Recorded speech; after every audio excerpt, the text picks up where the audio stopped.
आज हम बनाने जा रहे हैं गन्ने के रस की खीर, जिसे पंजाबी में रो की खीर भी कहा जाता है। ये एक पंजाबी ट्रेडिशनल डिश है। इसे लोहड़ी और मकर संक्रांति पे बनाया जाता है। उसके लिए हमें इन चीज़ों की ज़रूरत है। गन्ने का रस हमने 750 ml लिया है, इसे हमने अच्छे से छान लिया है। चावल टुकड़ी बासमती लिए हैं 50 ग्राम, उनको 15-20 मिनट भिगो के रखा था, उसका पानी निकाल दिया। मूंगफली के दाने 2 टेबलस्पून, 2-3 टेबलस्पून हमने दूध लिया है। तो चलिए खीर बनाना शुरू करते हैं। एक पैन लेंगे, उसमें ये छना हुआ गन्ने का रस डालेंगे। गन्ने का रस जब भी आप लें उसमें नींबू या पुदीना नहीं डलवाएं, ऐसे ही सादा गन्ने का रस लें। तो अब गैस चलाएंगे और इसको उबलने देंगे। गन्ने के रस में उबाला आ गया है। अब इसमें हम थोड़ा दूध डाल देंगे ताकि इसकी जितनी मैल है वो सारी ऊपर आ जाए। गैस को कम करेंगे और ये सारा कचरा हम एक बोल में निकाल लेंगे। ऐसे साइड से सारा निकालते जाएंगे। गन्ने की रस के ऊपर जितनी मैल आई थी हमने सारी निकाल दी है।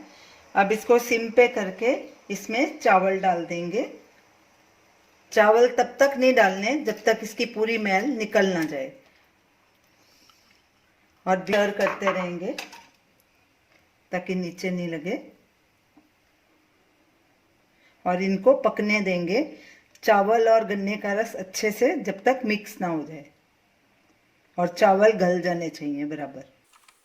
गैस को लो मीडियम के बीच में रखेंगे जब तक गन्ने के रस में सिमर आना शुरू नहीं हो जाता। गन्ने का रस सिमर होना शुरू हो गया है। अब इसको ढक के 4-5 मिनट तक पकने देंगे और गैस को सिम कर देंगे। खीर को पकते 4 मिनट हो गए हैं। ढक्कन उठा के इसको अच्छे से स्टर करेंगे और फिर इसको 5-6 मिनट ढक्कन लगाकर पकाएंगे और बाद में इसे चेक करेंगे। खीर को ढककर रखे 6 मिनट हो गए हैं। अब इसको स्टर करेंगे। हमने तकरीबन इसको टोटल 10 मिनट ढक के पकाया है। अब इसको हम ऐसे ही खुला पकाएंगे जब तक ये अच्छे से मिक्स नहीं हो जाते और चावल हमारे गल नहीं जाते। अब इसमें हम मूंगफली के दाने भी डाल देंगे, अच्छे से मिक्स करेंगे। खीर हमारी थोड़ी थोड़ी गाढ़ी हो रही है। इसको धीमी आंच पे ही पकाना चाहिए, तो ही ये अच्छे से पकती है। चावल भी बराबर गल जाते हैं। बीच बीच में इसको स्टर करते रहेंगे। चावल गल चुके हैं बिल्कुल। अब गैस को मीडियम आंच पे करके इसका पानी सुखा लेंगे ताकि ये बराबर अच्छे से मिक्स हो जाए, और लगातार इसको अब स्टर करना है।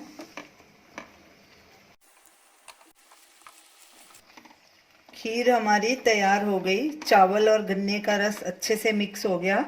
इसको बनाने में तकरीबन हमें 40 मिनट लग गए हैं।